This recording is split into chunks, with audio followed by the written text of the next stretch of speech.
பிரியமானவர்களே, இயேசு கிறிஸ்துவின் நாமத்தில் உங்களை நான் வாழ்த்துகிறேன். ஆண்டவர் இயேசு இன்றைக்கு உங்களுக்கு ஒரு விசேஷமான செய்தி வைத்திருக்கிறார். என்ன தெரியுமா? இன்னைக்கு நிறைய பேருடைய பிரச்சனை கடன் பிரச்சனை. கடன் கடன் கடன். இஎம்ஐ கட்ட வேண்டியது இருக்குது, பேங்க்ல லோன் வாங்கிட்டு கட்ட வேண்டியது இருக்குது, வெஹிக்கிள் லோன் வாங்கிட்டு கட்ட வேண்டியது இருக்கிறது, கந்து வட்டிக்கு வாங்கிட்டு பணமெல்லாம் அதுல போகிறது. நிறைய பேருக்கு கடன் பிரச்சனை. சாதாரண மக்கள்ல இருந்து பெரிய பிசினஸ் பண்ணுகிற கோடீஸ்வரர் வரைக்கும் கடன் பிரச்சனை. நீங்க கடன் பிரச்சனையில இருக்கிறீங்களா? அந்த மாதிரி ஆண்டவர் ஒரு வாக்கு கொடுக்கிறார். இன்றைக்கு உபாகமம் 28:12 நீயோ கடன் வாங்குவதில்லை, அநேக ஜாதிகளுக்கு நீ கடன் கொடுப்பாய். இது தேவனுடைய வாக்கு தத்துவம். தேவன் தன்னுடைய பிள்ளைகளை அப்படிதான் ஆசீர்வதிக்க விரும்புகிறார். நீங்க கடன் வாங்காத ஒரு ஆசீர்வாதமான வாழ்க்கை வாழணும். நீங்க மற்றவங்களுக்கு கடன் கொடுக்கிற மாதிரியான ஆசீர்வாதம் அதெல்லாம் நடக்குமாங்க? இந்த காலத்துல எல்லாமே கடனுங்க. கிரெடிட் கார்டுன்னு கடன் அட்டையே தந்துடுறாங்க. போன் பண்ணி கேக்குறாங்க கடன் வாங்கி கொள்ளுங்கன்னு சொல்லி. இந்த சோதனையை நீங்க ஜெயிக்கணும். அதுபடி கடன் இல்லாமல் வாழ முடியும் அப்படின்னா அதுதான் ஆண்டவருடைய வாக்கு தத்துவம். நீங்க முதலாவது ஆண்டவருடைய வாக்கு தத்துவத்தை விசுவாசித்து நான் கடன் வாங்காத ஆசீர்வாதமான வாழ்க்கை வாழ முடியும், ஆண்டவர் என்னை ஆசீர்வதிக்க முடியும்னு முதல்ல விசுவாசிங்க. ரெண்டாவது, அப்படிப்பட்ட ஒரு வாழ்க்கைக்குள்ள அர்ப்பணித்துக் கொள்ளணும்.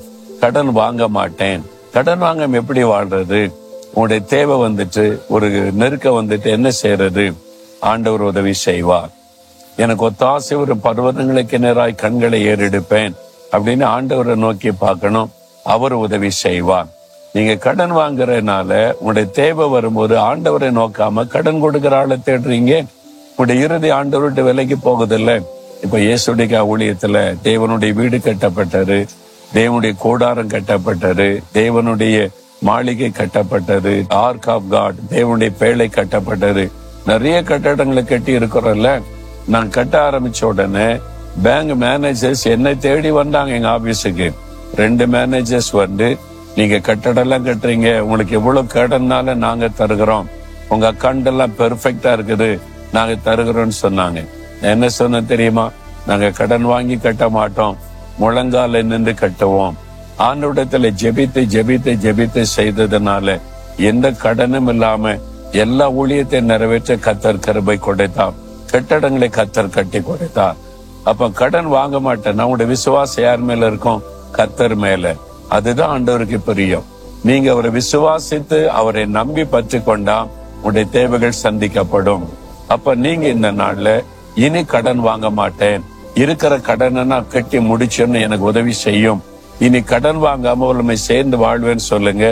கடன் இல்லாத ஆசீர்வாதமான வாழ்க்கையை கர்த்தர் உங்களுக்கு தருவார். இந்த வாக்குத்தத்தம் உங்களுக்கு உரியது. நீங்க சின்ன ஒரு பிசினஸ் செய்யலாம், கோடீஸ்வரனா இருந்து பெரிய பெரிய எக்ஸ்போர்ட் பிசினஸ் பண்ணலாம். நீங்க கூட தீர்மானம் எடுத்தீங்கன்னா கர்த்தர் உங்களையும் அப்படி ஆசீர்வதித்து உயர்த்துவார். அதே சமயத்துல ஆண்டவருக்கு கொடுக்க வேண்டிய அளவு நம்ம கொடுக்கணும்.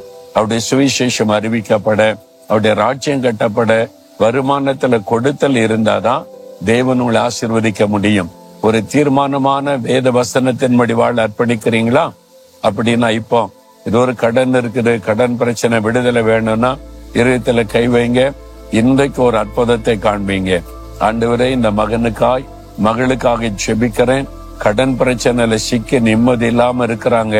நீ கடன் வாங்குவதில்லை, அநேக ஜாதிகளுக்கு கடன் கொடுப்பாய் அப்படின்னு வாக்கு கொடுத்தீங்களே, அந்த வாக்குத்தத்தங்களுடைய வாழ்க்கையில நிறைவேறணும். இனி கடன் வாங்காத ஒரு வாழ்க்கை, இயேசுவை சார்ந்து வாழ்கிற வாழ்க்கை பிள்ளைகளுக்கு தாரும்.